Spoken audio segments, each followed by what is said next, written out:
প্রিয় ভাইরা, আমাদের দৈনন্দিন জীবনে অনেকেরই না করা ছোট্ট একটি আমল, যেটার ফজিলত আর প্রতিদান অনেক বড়।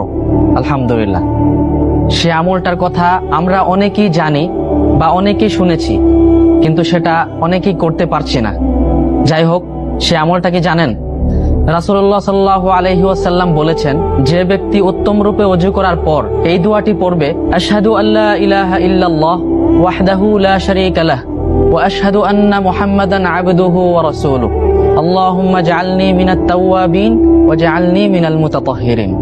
রাসূলুল্লাহ সাল্লাল্লাহু আলাইহি ওয়াসাল্লাম বলেছেন, যে এই আমলটি ওযু করার পর করবে, তার জন্য মহান রব্বুল আলামিন জান্নাতের 8টি দরজা খুলে দিবেন। সুবহানাল্লাহি ওয়া বিহামদিহি। শুধু তাই নয়, এই 8টি দরজার মধ্য থেকে তার যে দরজা দিয়ে প্রবেশ করতে ভালো লাগবে, তার মনে চাইবে, সেই দরজা দিয়ে সে প্রবেশ করতে পারবে। সুবহানাল্লাহি ওয়া বিহামদিহি। আমলটি খুবই সহজ এবং ছোট, চাইলে আমরা এই আমলটি করে নিতে পারি, কিন্তু অনেকেই হয়তো উদাসীনতার কারণে কিংবা হয়তো ভুলে যায়, সেজন্য আমলটি করা হয় না। মহান রব্বুল আলামিন আমাকে সহ সবাইকে তৌফিক দান করুন। আল্লাহুম্মা আমিন।